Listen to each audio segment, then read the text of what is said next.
Salutations, Shan Squad. It's Freestyle Friday. I have brought a special guest who has graced my channel with his presence. My cousin Brian. He's coming on to give you guys just a brief story of a struggle he's dealing with. Living with bipolar, schizophrenia, and HIV.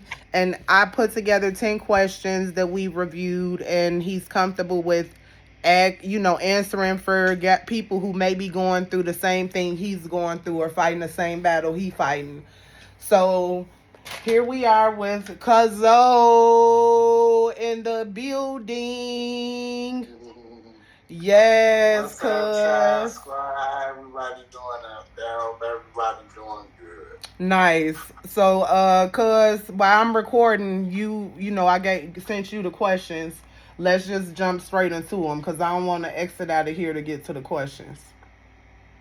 So, okay, I don't know the questions. I just got my answers right now. Okay, so,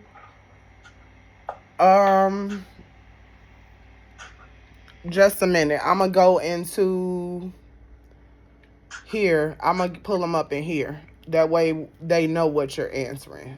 I'm sorry about that, Shine Squad. Just a second. We getting it together for y'all here.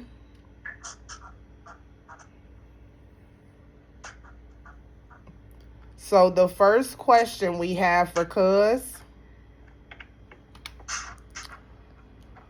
When did you first realize something in your mental health journey was different, and what did that moment feel like for you? Well, the first time I realized my own discovery of having mental health issues was when I was 21 years old, and I'm 36 now. It was a time when I was in and out of the hospitals, and my family was calling ambulances on me because I used to go through bipolar episodes and being mad all of the time. And it was then that I realized it was something wrong.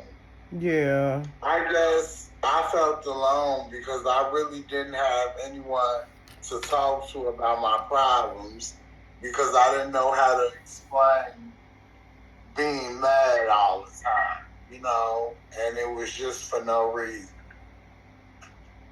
Yeah, well, I'm glad you came up out of that, cuz, I rebuke it. And then seeing you come a long way with it, straight up. Now, the second question I have for you, cuz, so what coping tools or daily habits have helped you manage your mental health the most? Well, the only coping skills that I really have, and it's just me, I smoke cigarettes. And that helps a lot now that I'm asymptomatic and don't hear any voices, and my moods are pretty stabilized. I do go through having anxiety issues, and I just relax and smoke and sit outside at the group home that I'm at now. Yeah, well, it's lots of things, that you can get into that keep your mind off of it and kind of steer you in the right direction, I believe. You just gotta, you working on you, cuz, we gonna get into setting you some goals, especially now that you got that good news as far as being on your own and stuff again and everything. Even though we all far apart, we all close. You know what I'm saying? And we just a phone call away, seriously.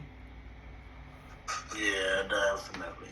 And then number 3, we have for someone dealing with bipolar disorder, what are the highs and lows really like from your personal experience? Well, my personal experience for now this time in my life is my moods are pretty stabilized now that I'm on the right medications. So I really don't have highs and lows anymore. But when I did, it was just kind of like being patient with myself and getting through the days as of like it'll be different the next day and looking towards the future at different things, and that's pretty much all I can say for my highs and lows. But my moods are definitely pretty stabilized now. Nice. That's good. Yes, definitely. I could tell the difference, like now and then. Like I said, you come a long way, cuz.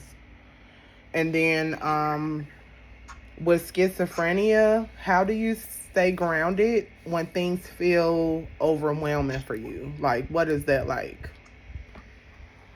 Well, I just usually stay sticking to my daily routine. That's very important, and my therapist also says that it's very important for me to try and not have any major changes in my daily routine. Just stick to like the same old things that I could do every day and every new week and everything like that. Nice. Okay, so we're at number 5, halfway there. What is it like to live in a group home, around a lot of people you don't know and stuff? What is that like for you, cuz? It's pretty cool. You don't have a lot of freedom to stay out late since my curfew is at 9 p.m. But it's nice to have a daily routine set up for myself and everything. Like I just basically live here and I go by the rules and everything. It's not like living on your own, but it's the independent living. You can eat when you want to have different freedoms such as that. But that's pretty much basically it. I just basically stick to my daily routines that I have, and the days pretty much go by. Nice. Yeah. Well, it's good to see, that they got y'all on the schedule where y'all have that freedom too, especially being around a lot of people you don't know. I know that can trigger your anxiety in itself. And not having most family there around you in the Chicago area anymore. We all in Utah or Vegas or everywhere. That's crazy. But I miss you, cuz you already know I would slide down if I was out there, straight up. So we on to number 7. What kind of support from family or friends has meant the most to you?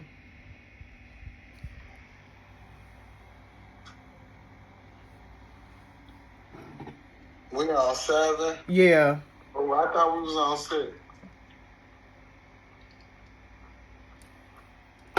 Oh, you're right. I skipped 6. But answers. Yeah. Should we go back Answer to 7. Yeah, answer 7 and we'll go back to 6. I'm sorry. Okay. Well, I have a pretty close knit family, and the fact that they are always there if I need to talk to someone that means the most to me. Basically, like I can always call my family and talk to them and get anything off my chest that I need to get off of, and be perfectly honest with them. Yeah. And it's not just talking. It's basically anything that I need, I can always ask, and that makes me feel safe and comfortable. Nice, cuz you already know how we coming behind you, man. I said you already know how we coming behind you, man. Yeah.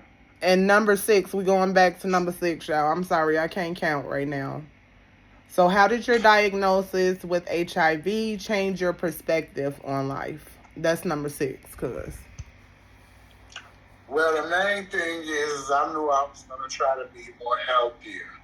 And I didn't know what to expect from having HIV when I first found out. It was like not a death sentence, but it was. I was just blank. I didn't know what to expect, And the one thing that it caused me is a little bit of pain. That the main thing is that I would never be able to have kids, and that's a big shocker, because I always wanted to have kids and a big family and everything. So that's pretty much how that works out. I'm not able to have kids, and if I do, they could be HIV positive. And I just basically, I've been like, but on the good side about it, I've been like healthy, and for the past 15 years, I haven't been sick like but one time, and I've just been healthy. So you can definitely live a long life. Nice. Yeah. I like those answers because those are some pretty good answers you put together. So, number 8, how are you feeling about transitioning into your own place again soon? And what will you do differently this time? Because you got to get out here and pop your stuff. Yeah, definitely. It's nice that I might be making it out of the group home into my own place if I get approved for this apartment. And I just basically, I talked to my therapist, and he tell me that I should basically keep my own daily routines that I have here and land up for myself, so I won't get too bored in my own place. Wake up, have my breakfast, my medication every morning, and take things from there. Start working out, having stuff to do basically throughout the day. Yeah. And that'll keep me going and keep me busy. Nice. Well, I know you looking forward to that and excited about getting out on your own and stuff again. I couldn't even imagine. And now number 8. No, we're on number 9 now. I told y'all I couldn't count, man. What advice would you give someone who is newly diagnosed and scared, and not knowing how to feel and being in that very moment that you were when you first found out? Is there any advice that you could give somebody? Well, the first and most important advice is, if you do have mental health issues, is to basically, when you get straight on your meds and they give you a regimen to go about with your life, stay on your medications. And you will once live a normal life one day again. Yeah, that's definitely true, because we done been through this struggle with you and seen the goods and the bads, the ups and the downs, where you decided, had them little moments where you was going to stop taking your medication and you was a completely different person. So I'm just thankful God kept you covered in that time. You know what I'm saying? Because it could have been a whole different way out here. And I'm not trying to get emotional. We going to move on to number 10. The last but not least, what keeps you hopeful and motivated even on your hardest days? Well, basically, what keeps me motivated is realizing that this is the cards that I'm dealt with in life right now. And basically, like, to handle my problems and, still have time to change and realize that each day is different. And you're not just going to be feeling bad for just that one day. And that's what keeps me motivated with life. Nice, cuz. And I honestly, just thanking you for, being transparent and being brave enough to come on here with, even though it hasn't grown yet, and it's newly yet, these are videos people can look back on.